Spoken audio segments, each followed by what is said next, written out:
Hey everybody, welcome to this first Airbnb step-by-step meetup. My name's Jake Cohen. You can't see him, but the man behind the magic curtain over here is Eric Mayhews. We own a company called Master Vacation Rentals, and our goal is to help get new Airbnb hosts up and running faster, easier, better.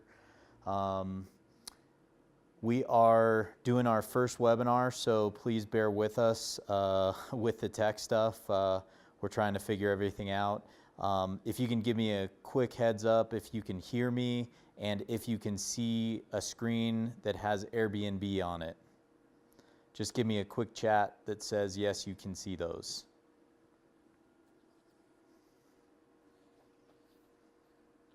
Yes, from Jeff. Hi there. Sorry, I am late. That's okay. You're all good. Come on in. Let's just get rolling. And I forgot my computer, of course. I even charged it this morning. Oh no. Well, you can I got two follow. phones. Okay, you can follow along on the phone, and we can go that way. So we're going to be doing this both in person and as a webinar. So we have about 8 people online with us as a webinar, and we have a couple people in class with us here. So I apologize if it's weird going back and forth, but we'll do our best to get as much out of this as we can. And again, I'm Jake. Eric is here as well. We are Master Vacation Rentals. I'm going to go through a couple things real quick just to get started here. Our website is listed on the document that I just sent out to everybody. So if you did not receive that email, check your email. Just sent it 2 minutes ago. And if you did not receive that, go ahead and send the email my way, and we'll get you that so that you can follow along with everything. Just real quick, our website, Master Vacation Rentals, this is not a big sales pitch type of a thing, but our goal is to help you find the products that you need for your property, the services that you need for the property, and the training that you need for getting up and running. So check out our website when we're done. We also have a Facebook page and a Facebook forum. The forum's a great place if you want to interact with other owners. Maybe you have a question and it's not necessarily something you need our assistance with, but maybe you just need a recommendation for a cleaner or something like that. We'd love for you to check out that Facebook forum. We do monitor that and try and get back to everybody as quickly as possible. So one of the things that we are doing is we are offering this training for free. The link that's on that document that I sent you for Airbnb is a referral link. What that means is that we're going to get paid a little something if you sign up through that link. We're able to offer this training for free today because we're hoping that a few of you will sign up through that link, and that'll make it worth our time for conducting this free training. So we hope to continue to do this, and with your help, using those referral links is a big way to do it. Obviously, if you've already signed up for Airbnb, we don't expect you to unsign up and sign up again or anything like that. So we're going to start with your profile. So first thing you're going to do once you type in that link and you get to the airbnb.com page, there's a little button up in the top here that either says log in. So if you already have an account, you go ahead and log in. If you don't have an account, you're going to click sign up. You can choose to sign up with Facebook, with Google, or with your email. Since I already have an account, I'm going to go ahead and just say I'm going to sign up with email, just to go through this quick part here. Airbnb requires you to put in these few items here. So just go ahead and enter in the basics, your email address, your name, create a password, and enter your birthday. Go ahead and click sign up. I'm going to go to log in at this point so that I can get into my main account here.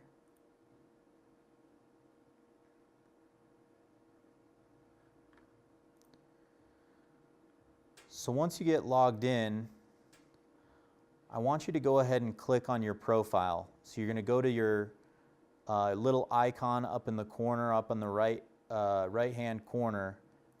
Click that and click Profile. This is a really important place to start. So everyone needs to enter their name, their birthday.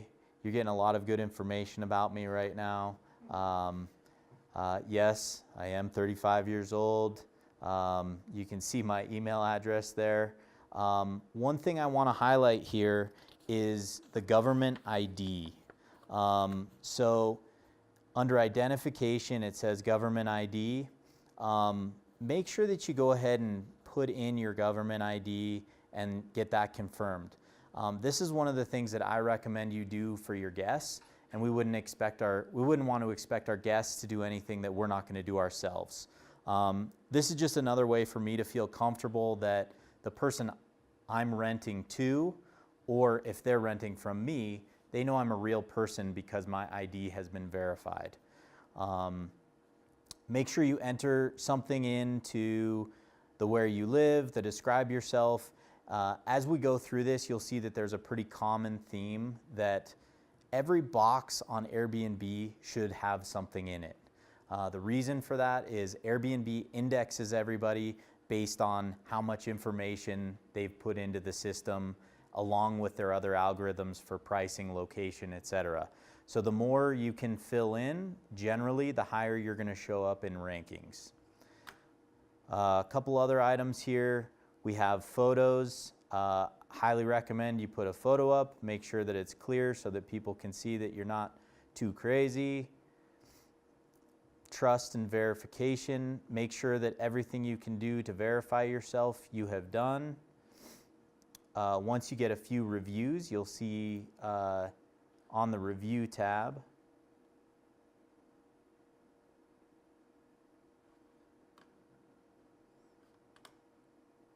Someone have a question? We just let you know that good question in the chat. Okay, okay. That's a good reminder. If anybody out there in internet land has a question, feel free to just put it in that chat box, and we'll make sure that we go from there. So you can see here past reviews, reviews about you, and reviews by you. So you can see things that are going on in here.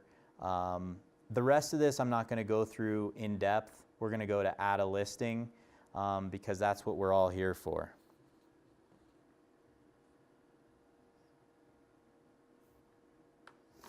So what we're going to do is we're going to click on create a new listing. You can do this on your phone if you want to try. You're going to wait. Okay, all right. We're getting started here. Are we renting our entire place, a private room, or a shared room? Seems fairly self-explanatory, but sometimes people have questions. You know, for example, I have a duplex property. Am I renting the entire place, or is that a private room? It's an entire place because that has a separate front door. No one else shares that space. They have that entire place. So just a little clarification there. We're going to go ahead and say we're renting our entire place for 6 guests. The number of guests is going to be the total number of people that you can accommodate. So that's going to include people sleeping in airbeds, sleeping on couches. As many as you want to accommodate, that's going to be the number you're going to put in there. Just remember that if there are regulations in your area, to make sure and double check them. Some places say you can only have a certain number of people per square feet or per parking space or something like that. So make sure you double check on that information. We're going to go ahead and use an address that I already own. So we're going to go ahead to Steamboat Springs, Colorado. What kind of place are you listing? Is this an apartment, a house, secondary unit, unique space, bed and breakfast, etc.? So I'm going to go ahead and say this is an apartment. This is my triplex. And then you're going to clarify a little more. Is it a condo? Is it an apartment? Is it a loft? So I'm going to say it's an apartment. They're going to clarify again, is this your entire space? They go through again. It usually includes a bedroom, a bathroom, and a kitchen. Is this set up as a dedicated guest space? So if you're renting your personal house out, it's probably not set up as a dedicated guest space. It's set up as your personal house that you're going to rent out when you're gone. So in that case, you would click, no, I keep my personal belongings here. That's going to make people feel a little more comfortable when they see photos of your dog, your family, things like that around the house, and not worry that, did I rent someone's house that I'm not supposed to be in? If it is dedicated, yes, it's primarily set up for guests. Oh, look, there's a dog. That's cute. All right, so like I said, we're doing 6 guests. How many bedrooms? So I'm going to say that this is a 2-bedroom property, and we have 3 beds to accommodate those 6 people. So Airbnb is big now on really clarifying your listing. So they don't want anyone to book a property thinking they're getting one thing and show up and get something different. So my suggestion is fill in as much information as you possibly can. So I'm going to say that I have a queen bed in bedroom 1. I'm going to say I have a king bed in bedroom 2. And then in my common space, I'm going to say I have a sofa bed that's going to be a queen sofa bed, so we can accommodate those 6 people. Hit done, done, done, and move on. How many bathrooms? This property has 2 bathrooms. Where is your place located? Again, we're going to enter our all-important address. Mine is 2640 Alpenglow Way, Steamboat Springs, 80487. And hit next. Next, they're going to ask you if this is the correct location of your property. So you can zoom in a little bit on your map, look at it, make sure, yep, that is where I want it to be. If it's not, click the adjust button, and you can move that so that the map is exactly where you want it to be. Mine is actually that building right there, so we're going to say that looks good and move on. There's a ton of information on this, so we're going to start going through this, and you're going to see what amenities do you offer. Hopefully all of you are checking the box for essentials. If you don't, I don't believe Airbnb will let you rent anymore. So make sure you're at least checking that box. Most of us probably have Wi-Fi, shampoo, etc. Go through this. We don't have to do every single box together, but in general, you should be checking most of these boxes because those are the things that guests want. Safety amenities is super important. I'm actually a firefighter when I'm not saving the world teaching about Airbnb. So make sure you have a smoke detector and carbon monoxide detector in every unit. It's actually law now that you have to have a smoke detector and a carbon monoxide detector in every unit that you rent. That includes Airbnb. So make sure you have both of those. I also highly recommend having a first aid kit and a fire extinguisher. Most of us probably do have locks on the bedroom door, but that's not as big a deal if you don't. I highly recommend having as many safety amenities as possible. What spaces can guests use? Obviously, if you have a pool, if you have some shared laundry, parking, etc., go ahead and check those boxes. I would say most of us are going to have a kitchen. We're going to have some form of parking. Pool, hot tub, parking, things like that can be really selling points in certain areas. Parking, especially if you're in downtown area of a city or something like that, that could be a big amenity. Laundry, if you have folks that are staying for a long period of time or they're coming with kids. So go ahead and check the appropriate ones, and then we'll go ahead and move on. All right, so this is kind of just a status page. It's letting us know that we went through the basics. Now we need to set the scene. So it's going to ask us about photos, our description, and our title. So if we go and upload photos, I'm going to just show you how I would do one.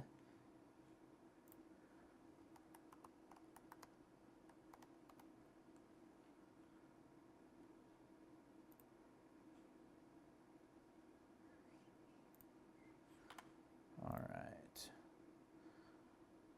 So I am choosing this photo here.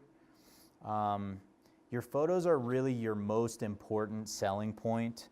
The reason for that is most of us don't have the attention span anymore to actually read an entire listing because it's so long.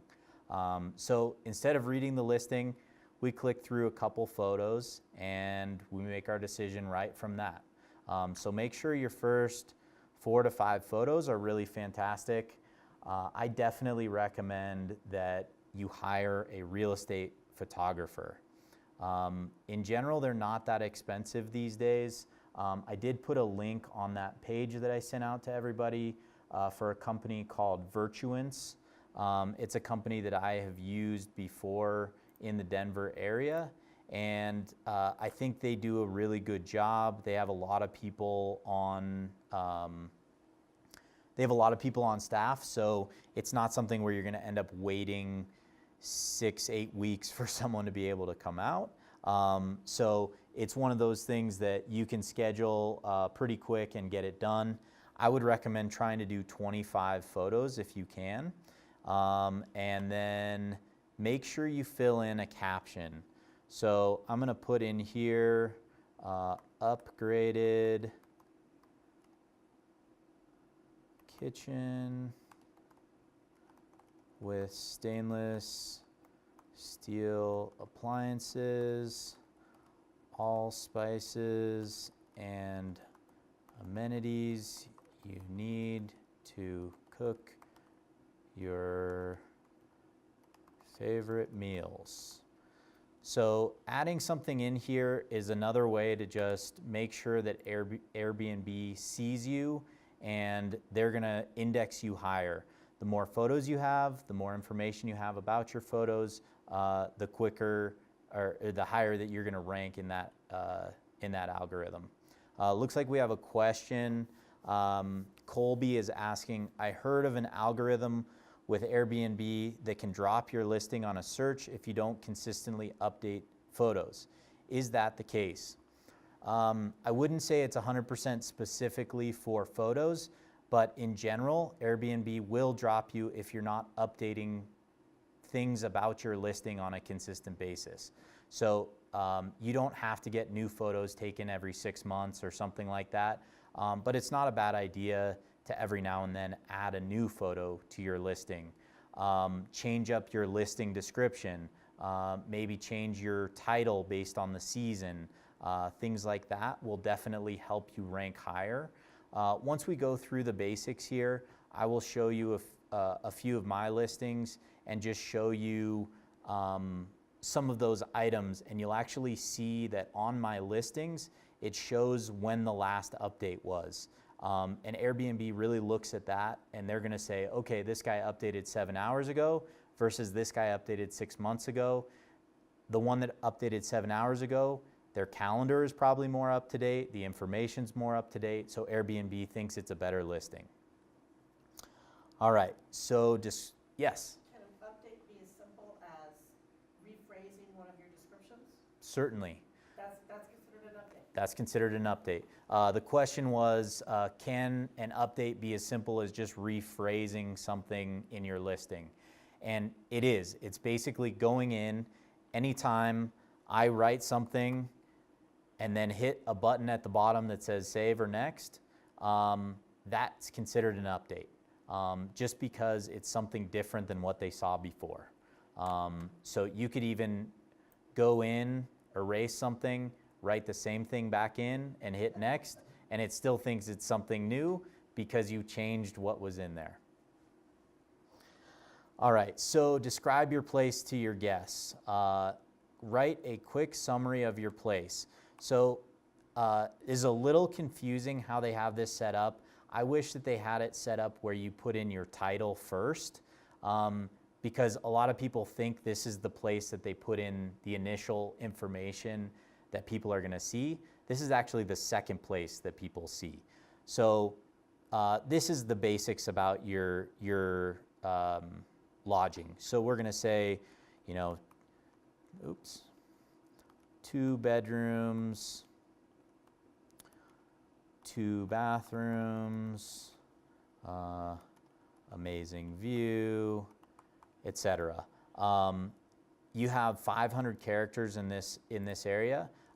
What I like to do in this first sentence is paint the picture. So if you want to say something along the lines of, welcome to your home away from home, you can enjoy your coffee on the balcony, etc., etc. Anything that's going to entice people to want to come and paint the picture to stay at your place, I think that's a great start for this area. Below this, there's a lot of additional info. This is, again, one of those things that Airbnb wants you to put something in every single space. So your space, what can we tell them about our place? This is a triplex. So we want people to understand this is a triplex, and you will be sharing the property with other people.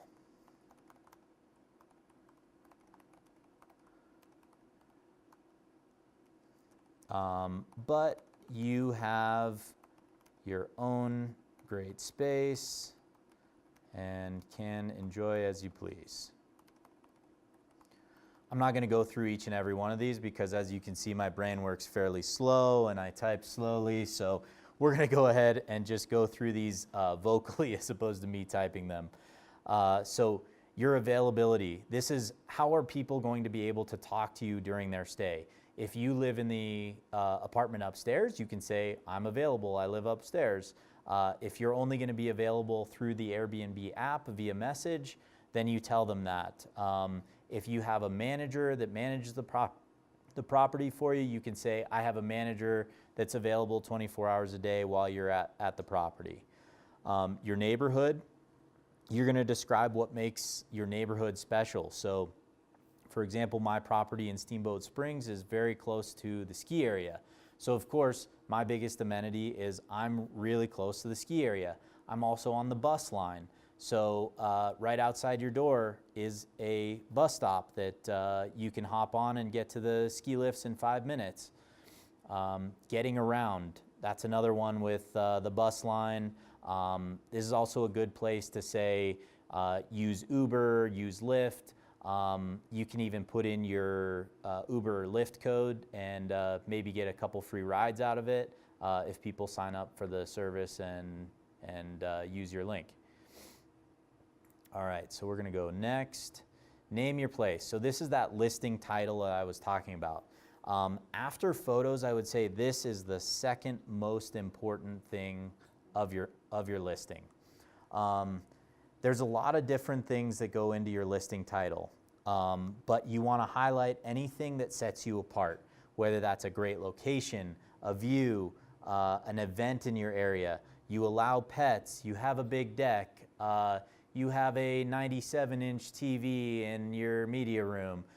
Anything that's going to be unique and fantastic about your listing that's going to set it apart from the other 700 or 800 listings that are going to pop up in front of this person's face. One other quick tip on this, they have said that some studies have shown special characters are good to do in your listing title. I've used this, and I'm not 100% sure whether it's true or not. Special characters that Airbnb allows are things like the @ colons, or sorry, asterisks, exclamation points. There's certain characters that they allow and certain characters they don't. If you put something in there like a emoji or something like that, Airbnb is probably going to stop you from posting that, and it could even be something that makes them rank you lower because it could be construed as you're trying to cheat the system. A lot of people have tried other things. I'd say in general what I see that sticks is anything that's basically in black and white and a plain symbol is usually allowed. So your listing title, you might want to say something like amazing views, 5-star host, exceptional location near ski area with big deck. And then I see I'm 23 characters over. So obviously I'm going to go back and rewrite that to make it more compact and the right length to get it in there. Most important thing to realize is you do not need to put in 2-bedroom, 3-bath apartment because that's already in your listing. Someone's going to create a search and they're going to say, I need a place for 6 people. It needs to have a hot tub. It needs to be in this certain location. I want parking, etc. If your listing comes up, they already know that that fits their criteria. So don't worry about listing every little thing about your property like a 2-bed, 3-bath property. Don't say it's in Steamboat Springs, Colorado, because all you're doing is wasting that space. People are already searching for you in Steamboat Springs, Colorado. All right, so last step. We see that we made it through our first 2 steps here, and we're ready to get ready for guests. So this is really important to take a quick look through. Airbnb has requirements that all guests have to meet before they book. They have to submit an email address, a phone number, which is confirmed. Airbnb actually sends a text message and they have to confirm that it is their phone. And then they have to put in payment information to be able to make a reservation. Before booking your home, each guest must agree to your house rules, message you about their trip, let you know how many guests are coming, and confirm their check-in time if they're arriving within 2 days. All these things are required. You don't have to do anything, and these are just the requirements that Airbnb has. If you click Add Additional Requirements, you have 2 additional options. Government-issued ID submitted to Airbnb, and recommended by other hosts and have no negative reviews. The important thing to remember about checking either or both of these boxes is if you check this, you are greatly diminishing the number of people that are going to book your place. That being said, I believe the people who are conscientious and who want to book the best place will submit a request, and then you can tell them, please submit your government-issued ID before you book with me. I've had very few people who have asked to book and then decided not to because I said they needed to submit an ID.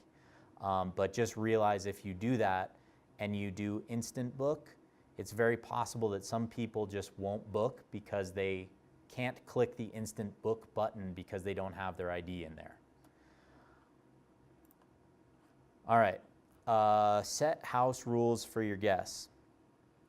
Is it suitable for children, infants, pets, smoking, events and parties? Are there quiet hours?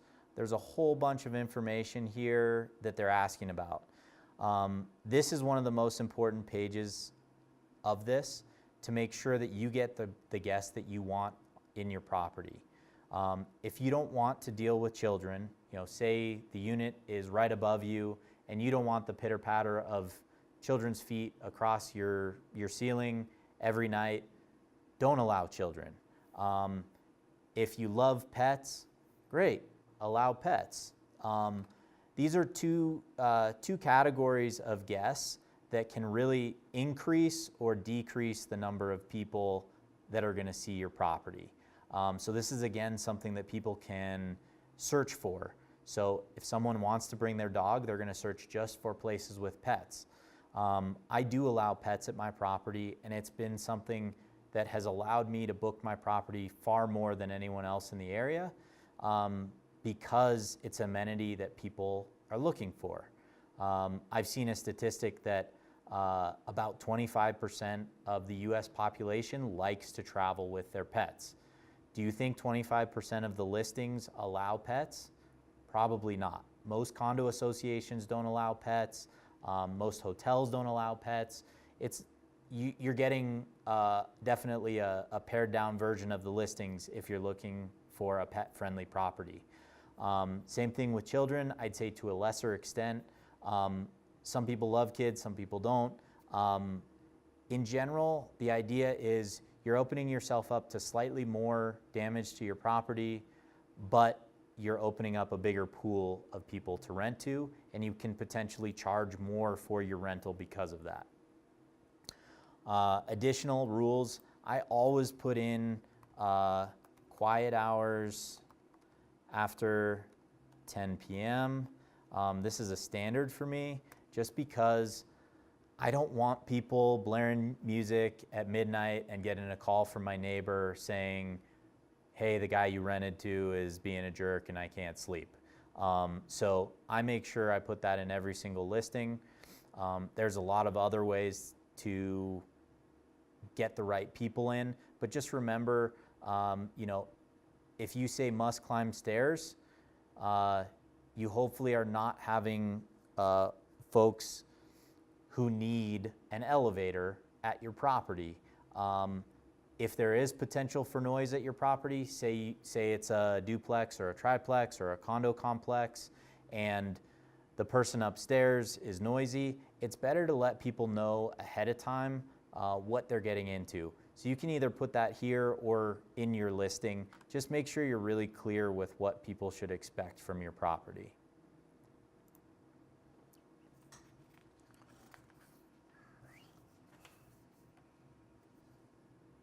All right, so we have no additional requirements. We did decide to do our government issued ID. How guests will book with you. This is a little bit of a confusing page because Airbnb is saying you are signed up for Instant Book. They have this one link right here that's very hard to see on this page that says, I want to review every request. If you click on that, they say, are you sure you want to do this? You're not going to get as many bookings. You're not going to show up in the search. You're not going to be able to cancel reservations, et cetera, et cetera. So Airbnb really doesn't want you to review every booking.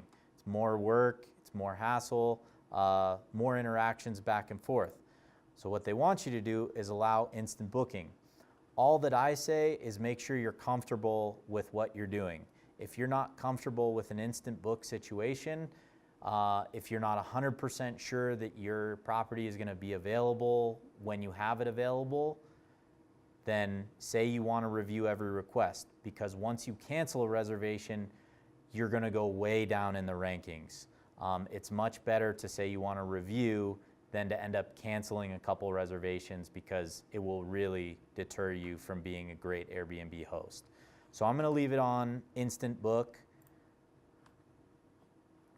All right, successful hosting starts with an accurate calendar. This is amazing advice. So true. If you've ever had a double booking before, it's one of the most nerve-wracking situations you'll be in your life. You're calling both guests. Can I switch you? Can I move you? I'm so sorry. You're backpedaling. It's much better to not be in that situation in the first place. So It's going to ask you if you have rented before. I have. How often do you want guests? So if this is your primary residence and you're just going to rent it when you go away on family trips, you're going to say part-time. If you want to rent it all the time because this is something that you want to turn into a business as often as possible, etc. So I'm going to go ahead and say as often as possible and click next. Airbnb is going to do fancy things behind the scenes. And we're going to move on to the next step here. How much notice do you need before a guest arrives? So this is asking you, can I book your place right now and check in 5 minutes? If you say same day, that's what you're saying. If you're saying I need 1 day, that means I need 1 day in advance before my place is going to be ready. So you can see the little diagram on the side. If today is the 22nd, I can stay on the 23rd.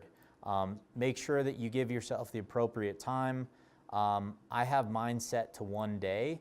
The reason for that is I want to make sure that if someone is booking, I can call my cleaner first and make sure that everything has been turned over, everything's good to go.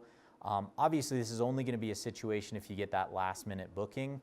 Most people are going to book a little further in advance, and you're going to know ahead of time that they're coming a week down the road, etc., and have time to plan ahead. When can guests check in? I always set mine for 4 p.m., and I say they can come as late as they want to.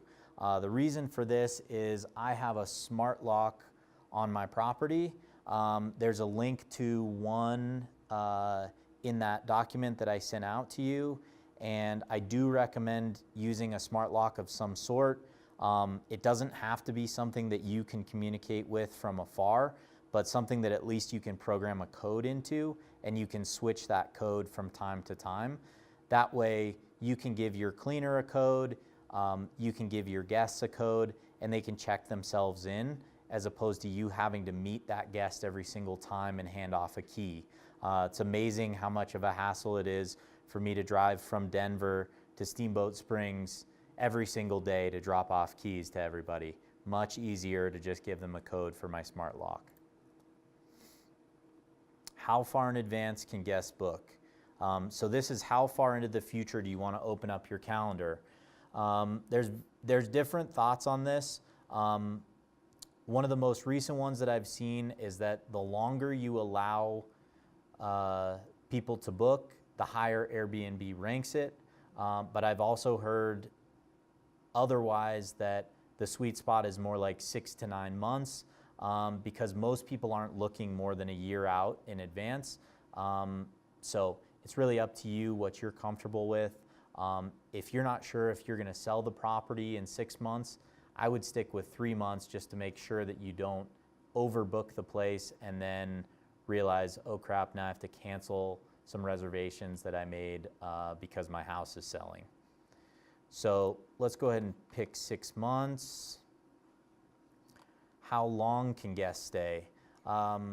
So do you want to have a 1-night minimum, a 2-night minimum, a 3-night minimum? My default is usually 2 nights. I do use a pricing program that allows me to alter this kind of on demand. That's something that we're going to go through in our next webinar, is pricing program and property management software. But how long can guests stay? I usually stick with that 2 nights to start. If you're comfortable with 1 night, go for 1 night. Maximum. Do you want people to stay for a month or more? Do you have laundry facilities available to them? Or is this more suited for weekend getaways? If it's more suited for someone to just come for a few days at a time, go ahead and just throw it in there maybe for a week and say people can do 1 night to 7 nights. I have certain properties that I have 1 night minimum to a 7-night minimum, and then I have other properties that I want the longest stays possible. So I have no maximum for how long guests can stay. Do you want to connect another calendar with your Airbnb calendar? So this is something, for example, if you are using VRBO to rent your property, then you can connect VRBO to this. Important thing to remember is this is using the iCal format. What that means is it's asking for information from that site. I believe it's approximately once every 30 minutes, and it's getting information back from that site. It is still possible to get double bookings using the iCal format. So if you want to do this over the long term, you're better off using a property management software that has a direct connect with that other property management, like VRBO, TripAdvisor, something like that, because you will be much less likely to have those double bookings. So for now, we're not going to go into that. Now you're going to update your calendar. So I know, for example, that I don't want to book for the rest of the month, but starting June 7th, I'm open for business. It's really important to make sure that you have all of your dates booked before you start. Sometimes, I know for me, the first time I turned on my first listing, I had about 6 reservations in the first half hour. I was at work, I had no idea what I was doing, and people were booking 4th of July, Christmas, things like that for $100 a night when they should have been paying more like $400 a night for those times, because I just didn't realize what I was doing. So make sure that you're comfortable, you have your calendar blocked out for the days that you're not comfortable renting, and then click next. Pricing. This is a really important page also. Airbnb has a program called Smart Pricing. It's their own internal pricing algorithm. So you can set a base price. So let's say I want my base price to be $100. I don't ever want to rent for less than $75, and I don't ever want to charge more than $400. You can see that Airbnb has tips here. Those tips are based on the information that I've already entered for the location that I've entered. So it gives you a basic idea of where to start. Just understand that this is something you should probably play around with as you continue to host. If you're not getting enough bookings, maybe you need to lower your base price. If you're getting way too many bookings too fast and you're booked 6 months in advance immediately, then maybe it's time to up your price a little bit because you're charging too little. I personally use a pricing program called Price Labs. There is a link for that also on the sheet that I sent out. It's a little more complex. It allows me to alter minimum nights. It has an algorithm that takes into account all the different events in town, everything going on. I can set weekend minimum nights to a different setup than I want midweek minimum nights, etc. So for me, that's a better scenario. If you're just getting started, you can definitely use this smart pricing system through Airbnb, and that'll give you a basic idea. And then if you want to go to a more advanced pricing program later, go for it. You also have the option to use base price only. This means you're only going to charge $100 every night, regardless of what is going on. I highly recommend using some sort of a pricing program because there's going to be big ups and downs in pricing. For example, Christmas is probably going to be more expensive than, the middle of May when less people are traveling. So if you want Airbnb to do it for you, set up smart pricing. Something special for your first guests. This is an interesting one. Airbnb allows you to offer 20% off to your first 3 guests that book. What this does is Airbnb puts you toward the top of the rankings when you first sign up and you list your listing. They do this because they want to give you a leg up to get started. If you offer this 20% off to your first guests, it's one of those things that it's like your open house pricing, your grand opening special. And once you get 3 reviews through Airbnb, you then start showing up with a rating on your profile. So if you get 3 5-star reviews from the very get-go, all people see is that you're a 5-star property. So I highly recommend doing the 20% off. The amount that you're going to lose for those first few reservations is definitely going to be made up by getting those 5-star reviews quickly, so that you continue to move up the rankings for your listing. So I'm going to check that. You can also do weekly and monthly discounts. I currently have mine set as I think a 12% weekly and 20% monthly. It really depends on what you're looking for. If you want those longer stays, it does cut down on your number of cleanings, the number of turnovers, the number of times you have to change hands, you have to send emails, etc. So it really depends on what you're looking for, but offering a little discount is a good idea in my opinion. All right, based on your settings, here's what you can expect. So double check all of this, make sure it looks correct. You're available to host starting June 7th. Guests who have provided their government ID can instantly book. Guests send a message with their booking, and you can welcome guests to your space. This is a big one, local laws and taxes.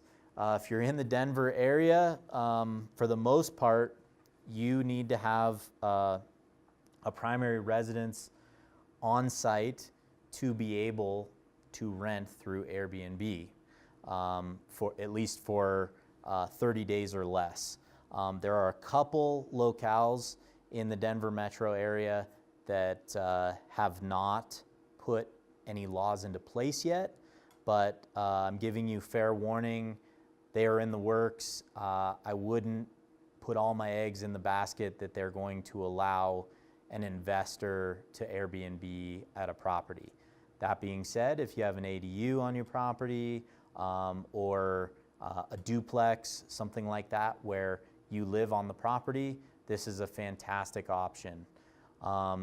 Also areas like Colorado Springs. I think we have someone listening in from Ohio today. Just make sure you double check with your city.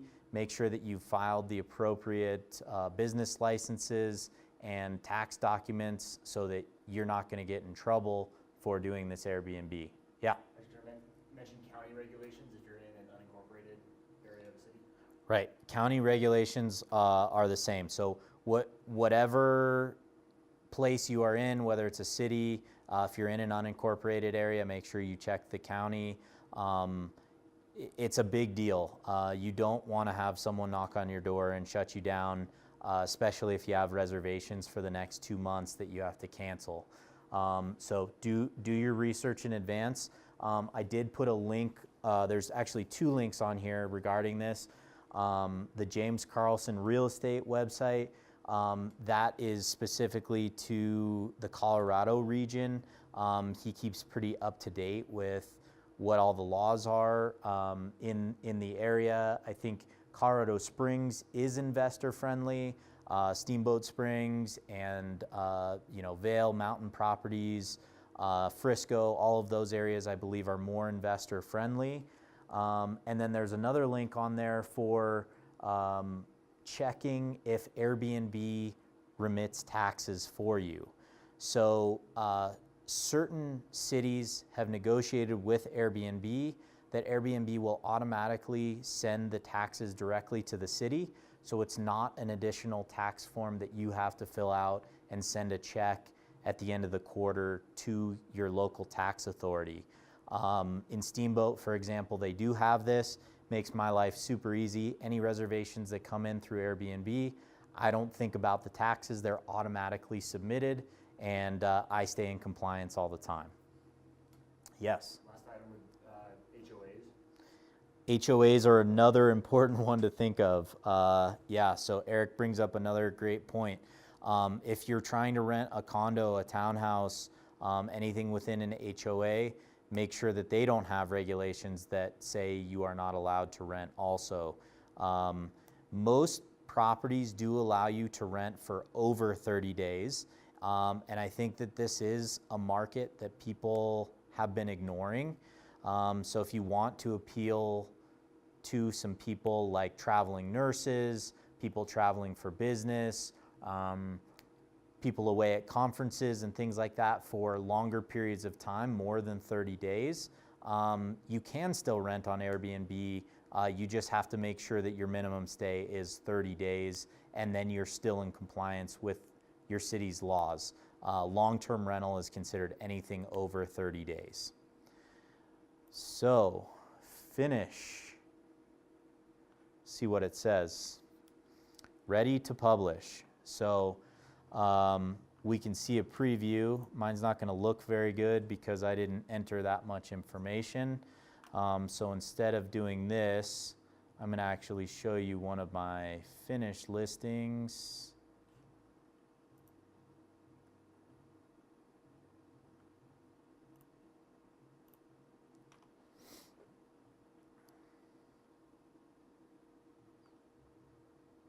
If we can load, there it is.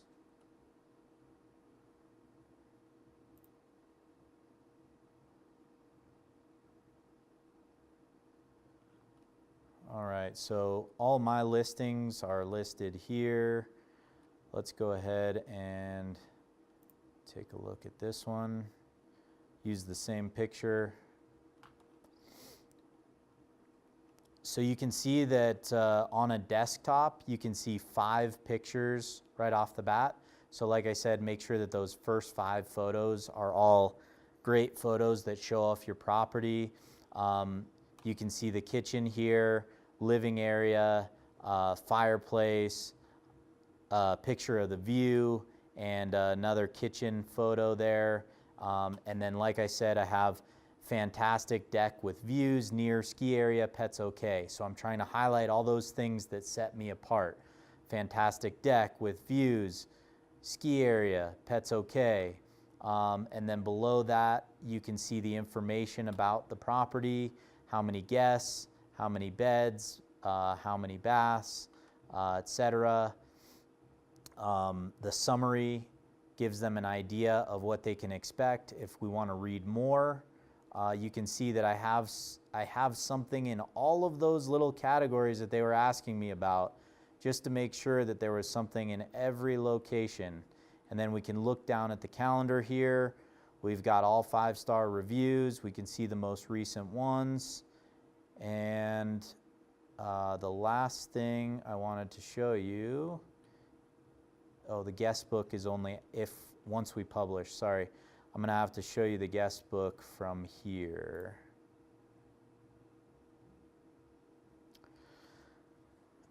So there's a few other things that I highly recommend that you do. If I go to my listings page, mine's going to look a little different than yours because I have 11 listings on here now. But if I click into one of these listings here,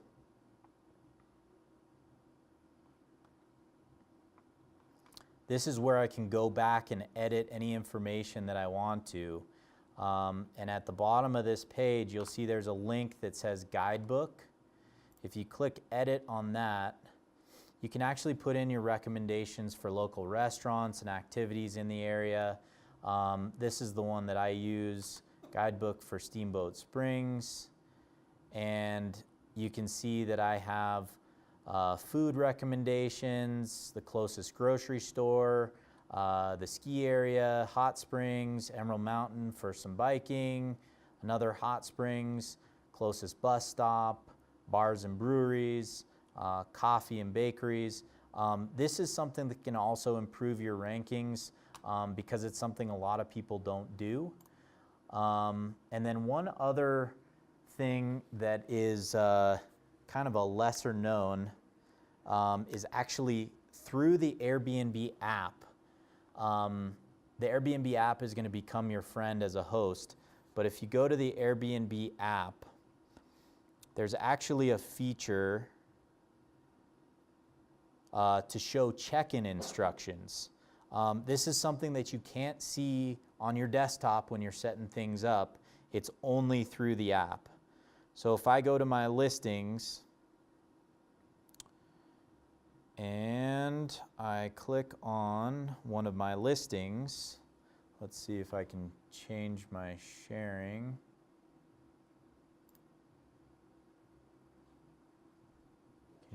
Okay. So if you look at my phone here and we scroll down to Checkin Instructions, it's almost at the very bottom of that listing page. You can actually put in instructions. This is the photo of the place. Yes, you made it to the right place. Second one, my photo's not loading, but walk up the stairs. This is the keypad that you're going to enter, and then welcome to your stay. So another one that is not used very much, but a little something to put you above the rest. So if there's any questions, I'll go ahead and take them at this time, and we'll go ahead and tie this up in a bow.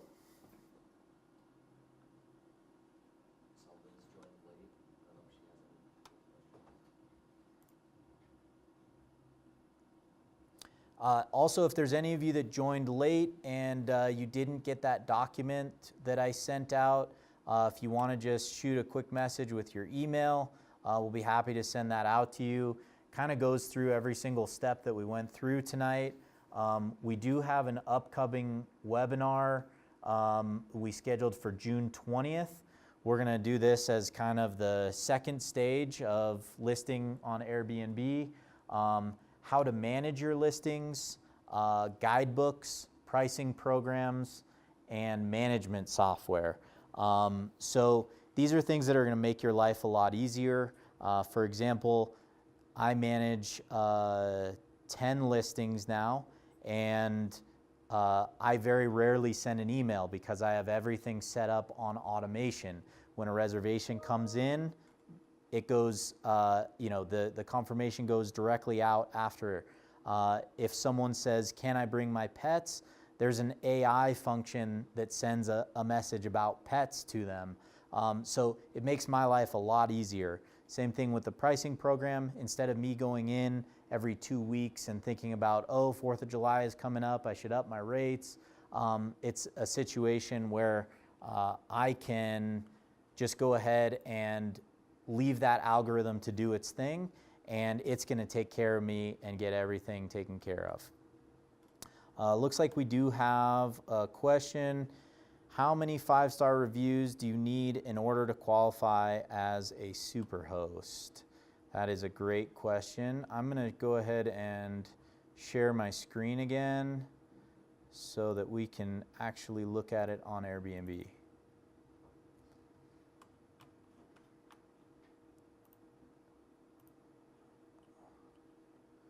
So if you go to your performance tab, once you are up and running here, you're going to get a lot of information about your property, but the opportunities tab is where it shows you what you need to do to get to Superhost.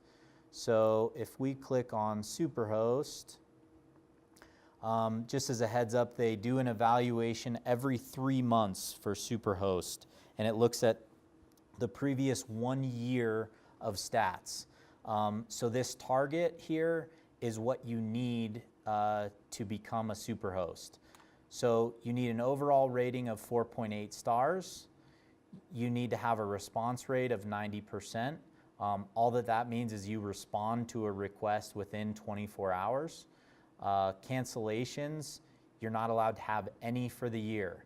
So like I said earlier about canceling, if you want to immediately disqualify yourself from Superhost, all it takes is 1 cancellation.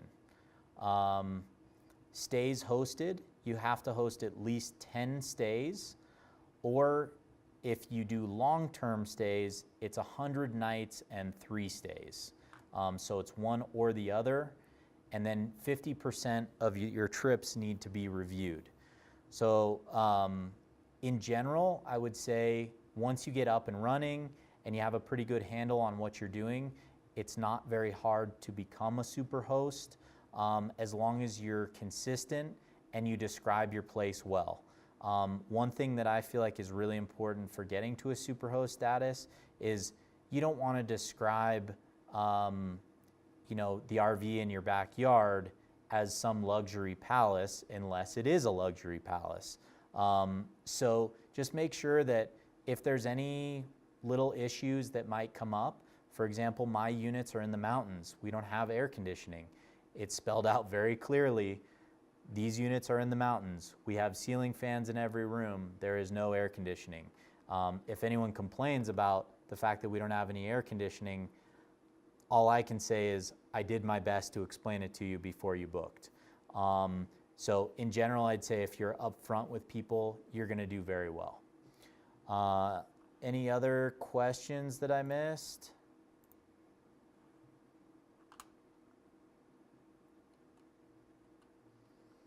All right, well, it was a pleasure to have all of you attend this first webinar for us.